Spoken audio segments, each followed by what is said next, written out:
دنیا میں جتنے مذاہب ہیں ان میں سے ہر ایک کا نام یا تو کسی خاص شخص کے نام پر رکھا گیا ہے یا اس قوم کے نام پر جس میں مذہب پیدا ہوا ہو۔ مثلاً عیسائیت کا نام اس لیے عیسائیت ہے کہ اس کی نسبت حضرت عیسیٰ کی طرف ہے۔ بدھ مت کا نام اس لیے بدھ مت ہے کہ اس کے بانی مہاتما بدھ تھے۔ زرشتی مذہب کا نام اپنے بانی زرتشت کے نام پر ہے۔ یہودی مذہب ایک خاص قبیلہ میں پیدا ہوا جس کا نام یہودا تھا۔ ایسا ہی حال دوسرے مذاہب کے ناموں کا بھی ہے، مگر اسلام کی خصوصیت یہ ہے کہ وہ کسی شخص یا قوم کی طرف سے منسوب نہیں ہے، بلکہ اس کا نام ایک خاص صفت کو ظاہر کرتا ہے جو لفظ اسلام کے معنی میں پائی جاتی ہے۔ یہ نام خود ظاہر کرتا ہے کہ یہ کسی ایک شخص کی ایجاد نہیں، نہ کسی ایک قوم کے ساتھ مخصوص ہے۔ اس کو شخص یا ملک یا قوم سے کوئی علاقہ نہیں، صرف اسلام کی صفت لوگوں میں پیدا کرنا اس کا مقصد ہے۔ ہر زمانے اور ہر قوم کے جن سچے اور نیک لوگوں میں یہ صفت پائی گئی ہے وہ سب مسلم تھے، مسلم ہیں اور آئندہ بھی ہوں گے۔ اسلام کی حقیقت۔ اسلام کے معنی عربی زبان میں اطاعت اور فرما برداری کے ہیں۔ مذہب اسلام کا نام اسلام اس لیے رکھا گیا ہے کہ یہ اللہ کی اطاعت اور فرما برداری ہے۔ اسلام کی حقیقت تم دیکھتے ہو کہ دنیا میں جتنی چیزیں ہیں سب ایک قاعدے اور قانون کے تابع ہیں۔ چاند اور تارے سب ایک زبردست قاعدے میں بندھے ہوئے ہیں جن کے خلاف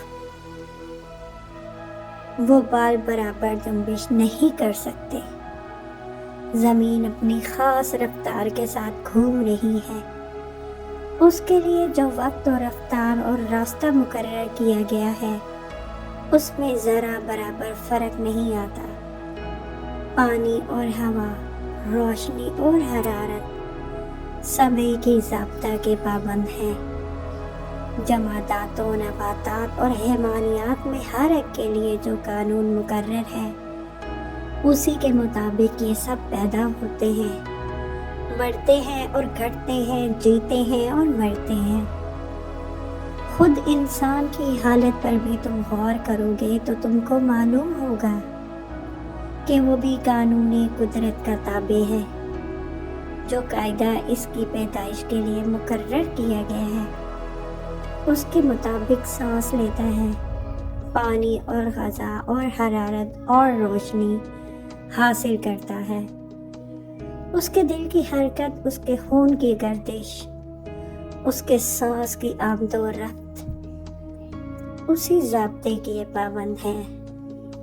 اس کا دماغ، اس کا معدہ، اس کے پھیپھڑے، اس کے اعصاب اور عضلات، اس کے ہاتھ، پاؤں، زبان، آنکھیں، کان اور ناک، غرض اس کے جسم کا ایک ایک حصہ وہی کام کر رہا ہے جو اس کے لیے مقرر ہے اور اسی طریقے پر کام کر رہا ہے جو اس کو بتا دیا گیا ہے۔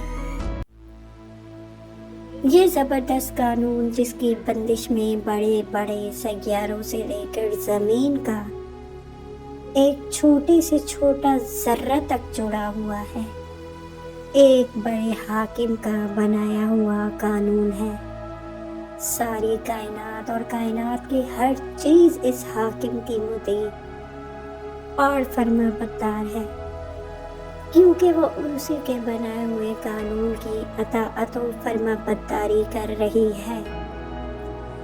اس لحاظ سے ساری کائنات کا مذہب اسلام ہے، کیونکہ ہم اوپر بیان کر چکے ہیں کہ خدا کی اطاعت و فرما برداری ہی اسلام کہتے ہیں۔ سورج، چاند اور تارے سب مسلم ہیں، زمین بھی مسلم ہے، ہوا اور پانی اور روشنی بھی مسلم ہے، درخت اور پتھر اور جانور بھی مسلم ہیں، اور وہ انسان بھی جو خدا کو نہیں پہچانتا اور خدا کا انکار کرتا ہے، جو خدا کے سوا اور دوسروں کو پوچھتا ہے، جو خدا کے ساتھ دوسروں کو شریک کرتا ہے، ہاں وہ بھی اپنی فطرت اور طبیعت کے لحاظ سے مسلم ہی ہے، کیونکہ اس کا پیدا ہونا، زندہ رہنا اور مرنا سب کچھ خدائی قانون ہی کے ماتحت ہے۔ اس کے تمام اعضاء اور اس کے جسم کے ایک ایک رونگٹے کا مذہب اسلام ہے، کیونکہ وہ سب خدائی قانون کے مطابق بنتے اور بڑھتے اور حرکت کرتے ہیں۔ حتیٰ کہ اس کی وہ زبان بھی اصل میں مسلم ہے، جس سے وہ نادانی کے ساتھ شریک خدا کے سوا دوسروں کے سامنے جھکاتا ہے۔ اس کا وہ دل بھی فطرتاً مسلم ہے، جس میں وہ بے علمی کی وجہ سے خدا کے سوا دوسروں کی عزت اور محبت رکھتا ہے، کیونکہ یہ سب چیزیں خدائی قانون کے فرما بردار ہیں اور اس کی ہر جنبش خدا ہی کے قانون کے ماتحت ہوتی ہے۔ اب ایک دوسرے پہلو سے دیکھو، انسان کی ایک حقیقت تو یہ ہے کہ وہ دیگر مخلوقات کی طرح قانون قدرت کے زبردست قاعدوں سے جھگڑا ہوا ہے اور ان کی پابندی پر مجبور ہے۔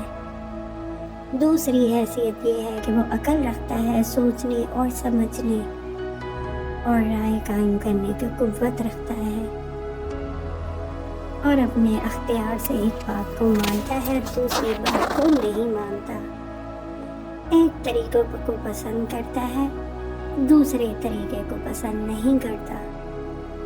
زندگی کے معاملات میں اپنے ارادے سے خود ایک ضابطے کو بناتا ہے یا دوسرے کے بنائے ضابطہ کو اختیار کرتا ہے۔ اس حیثیت میں وہ دنیا کی دوسری چیزوں کی مانند کسی مقرر قانون کا پابند نہیں کیا گیا ہے، بلکہ اس کو اپنے خیال، اپنی رائے اور عمل میں انتخاب کی آزادی بخشی گئی ہے۔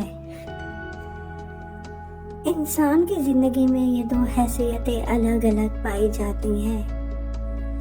پہلی حیثیت میں وہ دنیا کی تمام دوسری چیزوں کے ساتھ پیدائشی مسلم ہے اور مسلم ہونے پر مجبور ہے، جیسا کہ ابھی آپ کو معلوم ہو چکا ہے۔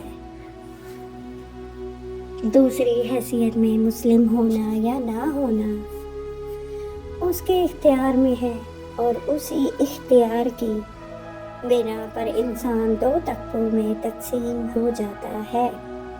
ایک انسان وہ ہے جو اپنے خالق کو پہچانتا ہے، اس کو اپنا آقا اور مالک تسلیم کرتا ہے، اور اپنی زندگی کے اختیاری کاموں میں بھی اس کی پسند کیے ہوئے قانون کی فرما برداری کرتا ہے۔ یہ پورا مسلم ہے، اس کا اسلام مکمل ہو گیا، کیونکہ اب اس کی زندگی سراسر اسلام ہے۔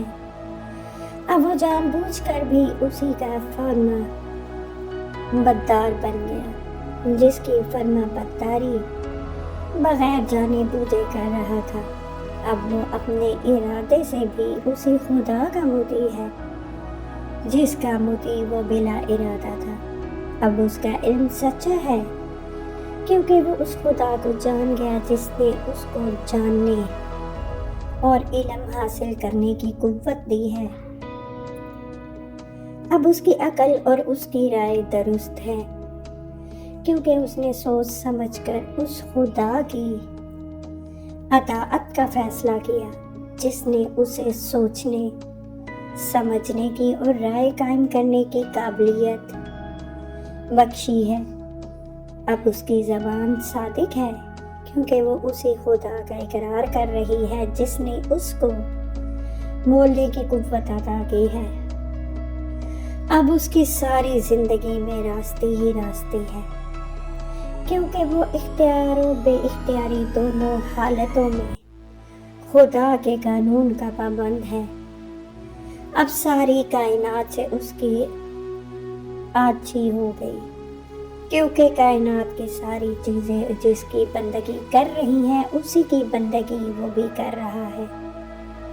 اب وہ زمین پر خدا کا خلیفہ نائب ہے، ساری دنیا اسی کی ہے اور وہ خدا کا ہے۔